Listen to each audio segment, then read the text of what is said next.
Selamat datang di channel Pemuja Malam. Jangan lupa like, share, and subscribe ya. Terima kasih.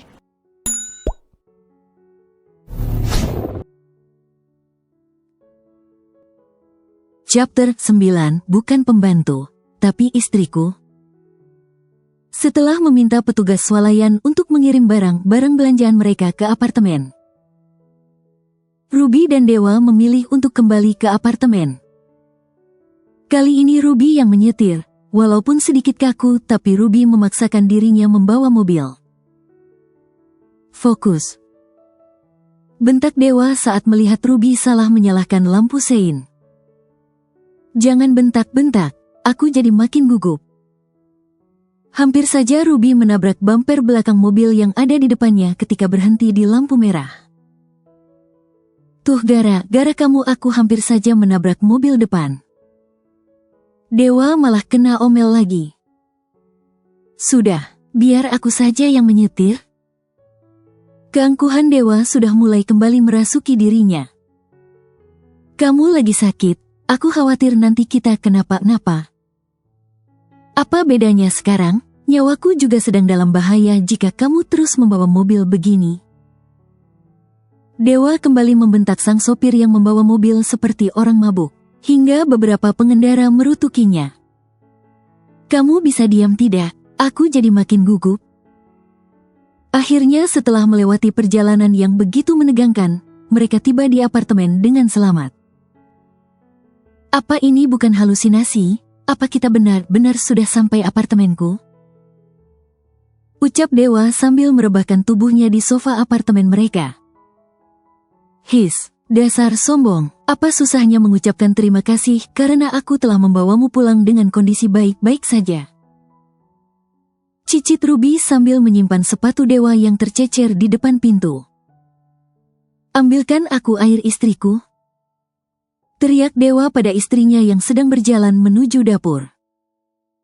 Akan aku ambilkan, asal kamu memberi aku itu. Jawab Ruby. Dasar perempuan murahan. Cicit Dewa sambil beranjak dari tempat duduknya menuju dapur. Aku baru saja akan mengantarkan minum. Tak usah, aku tidak mau membalas segelas air yang berasal dari dapurku sendiri dengan tubuhku ini. Ruby tidak menyangka seorang dewa yang memiliki kesombongan tingkat dewa bisa pandai memasak makan malam mereka. Membuat Ruby yang belum pandai memasak dibuat terperangah dengan kelihayan dewa mengolah bahan makan malam mereka. Aku tahu aku adalah pria yang terlalu sempurna untuk kamu miliki. Beruntunglah kamu bisa mempersuami aku, berwajah tampan, memiliki postur tubuh seksi yang membuat para wanita tergila-gila. Memiliki kekayaan melimpah juga pandai memasak. Dewa kembali menyanjung dirinya sendiri sambil menyajikan cumi asam manis pedas yang ia buat ke dalam piring saji. Pria sempurna apanya? Bahkan saat istrimu meminta itu saja kamu tidak memberikannya. Ruby lagi memancing emosi Dewa. Jadi mana bisa aku menyebutmu pria sempurna? Berikan aku itu dulu, baru akan menganggapmu pria sempurna. Bisa tidak sih kamu berhenti merengek untuk itu? Aku bukan tidak bisa tapi kamu tahu bahwa kamu bukan levelku. Dewa sengaja menyindir istrinya agar berhenti meminta itu. Bukankah semua orang akan sama derajatnya ketika mereka sudah berada di ranjang yang sama? Goda Ruby sambil menggerayangi perut Dewa dari belakang. Duduk, bukannya kamu bilang kamu sangat lapar tadi? Dewa menepis tangan mungil Ruby dan menggiringnya untuk duduk tenang di meja makan yang menyatu dengan dapur. Akhirnya Ruby memilih makan dengan tenang sesuai perintah Dewa. Masih banyak waktu untuk menggoda iman suaminya. Ruby yang telah banyak belajar dari video-video mesum yang setiap harinya dikirim Sandra, akan memulai aksinya menggoda iman suaminya yang ia rasa begitu kuat. Ruby yang merasa dirinya cantik selalu dibuat bingung mengapa suaminya begitu terlihat sangat tidak tertarik kepadanya. Padahal dulu banyak pria yang memohon-mohon untuk bisa memilikinya. Bahkan mantan kekasihnya terus saja mengajaknya menikah. Hingga akhirnya Ruby menolaknya karena Sandra memintanya untuk dijadikan menantu. Karena rasa sayang Ruby pada Sandra melebihi rasa cintanya pada sang kekasih. Setelah makan dan membersihkan peralatan masak dan makan bekas mereka, Ruby memilih menemani suaminya menonton televisi. Seperti biasa, film action menjadi pilihan Dewa untuk menemani malamnya. Sangat membosankan, pikir Ruby. Pertarungan dan pertempuran yang tiada henti membuat Ruby pusing dan memilih untuk berselancar di dunia maya. Membuka akun Instagram miliknya, menyapa para sahabatnya di kampung juga para pegawai toko yang sudah dia anggap sebagai saudara. Dan seperti pengantin baru pada umumnya, Ruby pun mendapatkan pertanyaan tentang bagaimana malam pengantin kalian? Petik 1. Cih, malam pengantin apanya? Gerutu Ruby yang kesal membaca pertanyaan para sahabatnya. Apaan? Tanya Dewa yang tak jelas mendengar gerutuan istrinya. Teman-temanku bertanya bagaimana malam pengantinku. Aku jadi kesal karena sampai sekarang aku belum mendapatkan itu. Jawab Ruby. Dewa pura-pura tak mendengar. Dia malas harus berdebat mempermasalahkan itu dengan Ruby. Karena gadis itu seperti punya 1000 alasan untuk meminta itu. Malam semakin larut, sudah beberapa kali Ruby menguap tapi Dewa yang terlihat masih khusyuk menonton tidak memperhatikan istrinya. Dewa. Ngantuk. Tidurlah. Guling. Tunggu, sampai film ini usai. Ngantuk. Rengek Ruby. His, kamu cuma ingin memelukku kan? Ayo peluklah. Tidurlah yang nyenyak seperti bayi. Dewa menarik tubuh istrinya hingga kepada Ruby jatuh tepat di pangkuannya. Sudah diam, tidur yang nyenyak. Lanjut Dewa sambil melingkarkan tangan istrinya di perutnya, sedangkan dirinya memilih untuk melanjutkan film yang ia tonton.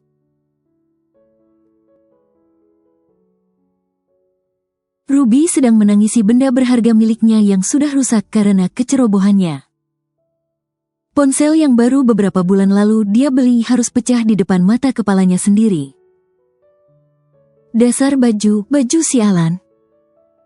Ruby merutuki tumpukan baju suaminya yang sedang ia tata di dalam walk-in closet. Awalnya Ruby hanya ingin menyimpan baju Dewa yang baru dikirim dari Binato.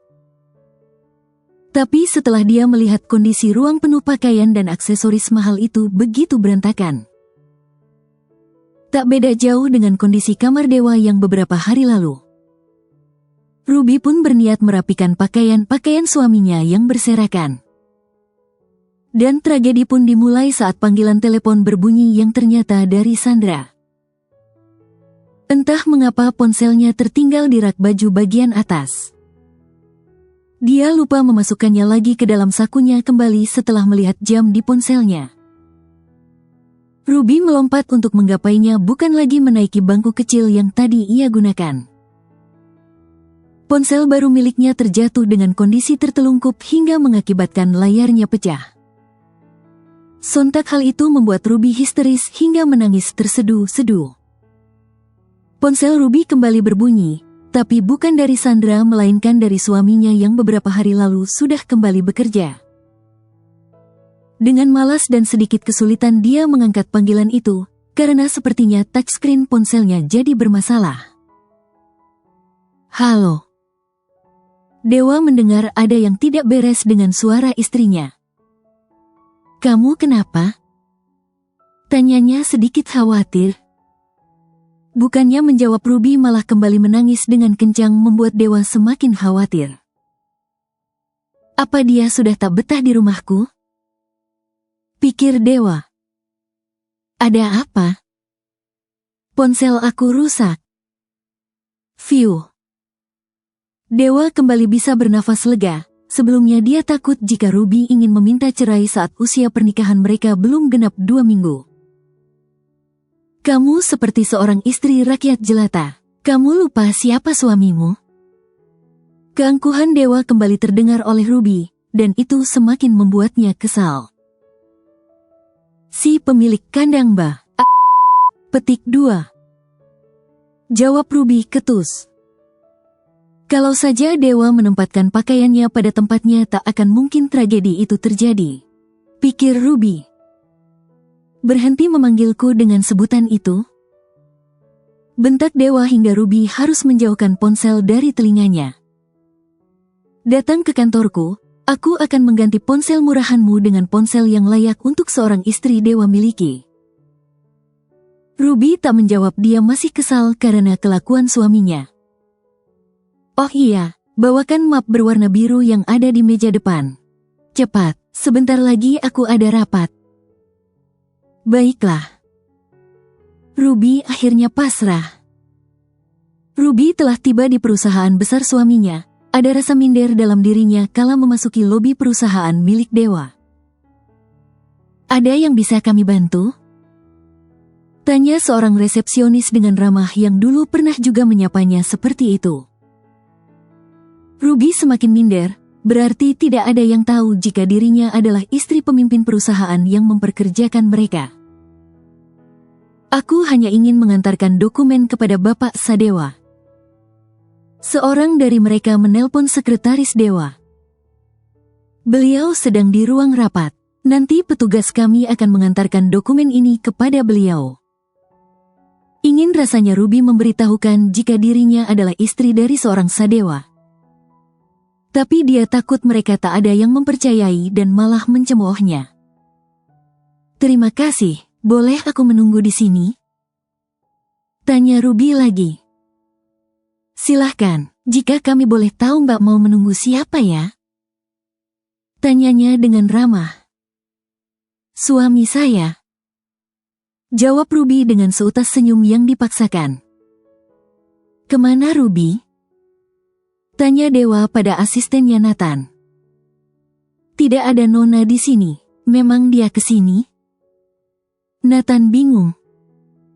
Memang siapa yang mengantarkan dokumen tadi? Aku yang menyuruhnya mengantarkannya ke sini.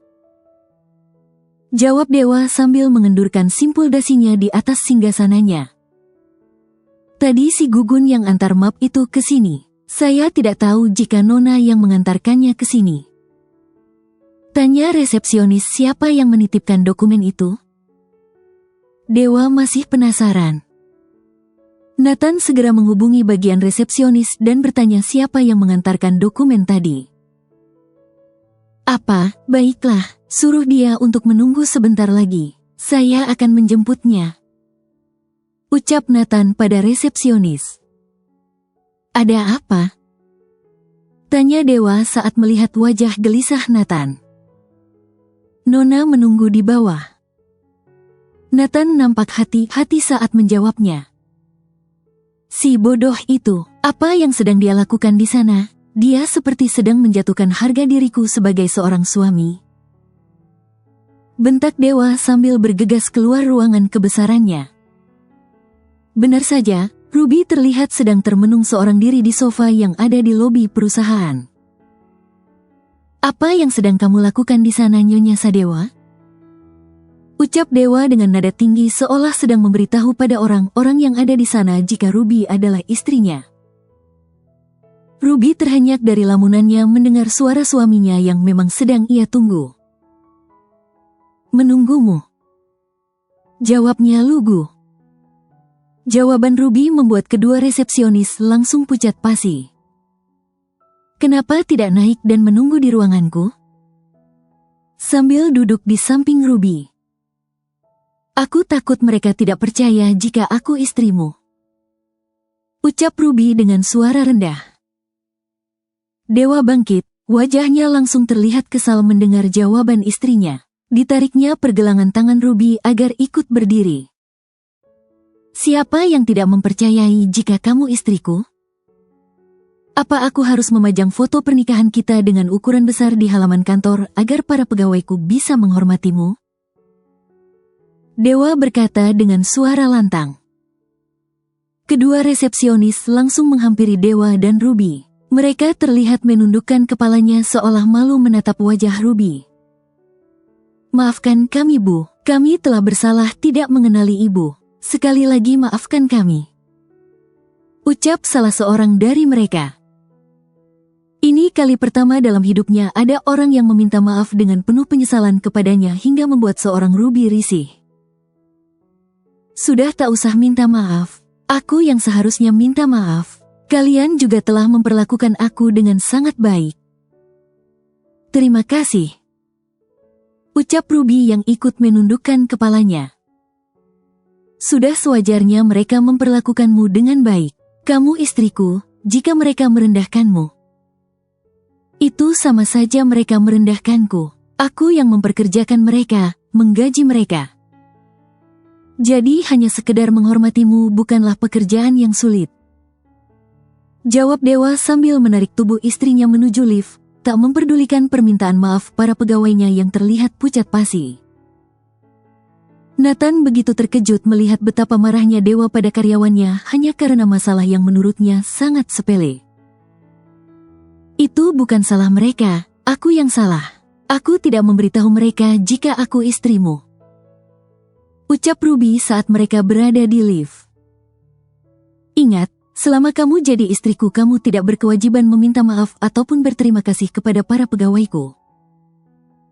Kamu istriku, istri seorang pria dengan sejuta pesona, dan dengan kekayaan yang tak terhitung jumlahnya. Sudah sewajarnya mereka memperlakukanmu dengan baik. Dewa memamerkan kekuasaannya. Tapi sejak kecil aku selalu diajarkan untuk selalu berterima kasih dan meminta maaf. Ruby menjawab ucapan suaminya. Ingat poin pertama dalam perjanjian kita? Selama pernikahan suami atau pihak pertama adalah hukum yang harus dipatuhi. Jawab Ruby dengan malasnya.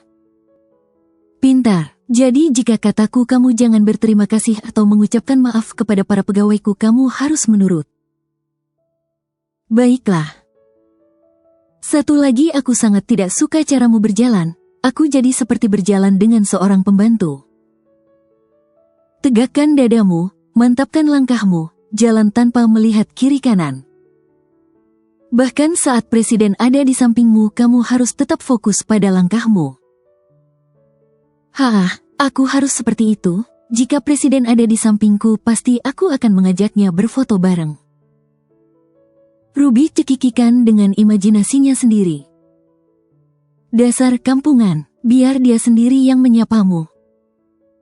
Ingat kamu adalah istriku, istri seorang pria yang kekayaannya jauh melebihi seorang presiden. Jadi kamu cukup diam saja dengan wajah angkuhmu. Belajarlah dengan mertuamu bagaimana cara menjadi seorang wanita berkelas. Wah, keren. Aku tak tahu jika kamu sangat dekat dengan presiden. Aku tidak dekat, bertemu pun belum pernah. Lalu bagaimana bisa seorang presiden akan menyapaku terlebih dahulu? Bentak Ruby. Dasar bodoh. Kadang-kadang dia memang terlihat sangat bodoh Nona. Bisik Nathan, walaupun Dewa masih bisa mendengar ucapannya, hingga sebuah tinju mendarat di perutnya. Untuk kedua kalinya Ruby kembali dibuat takjub dengan penampakan ruang kerja Dewa yang sangat wah.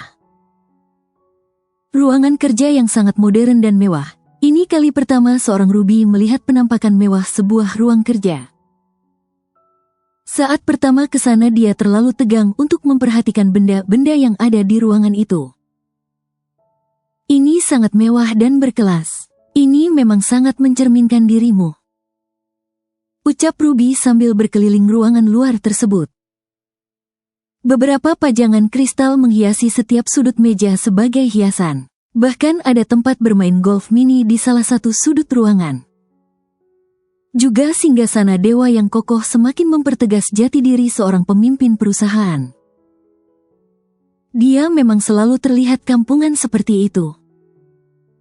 Ucap Dewa pada Nathan yang terlihat memperhatikan setiap gerak Ruby. Ini hal yang wajar Nona, mengingat suami Anda adalah pemimpin perusahaan. Jadi ruangan beliau harus dibuat sedemikian elegan sesuai karakter pemiliknya.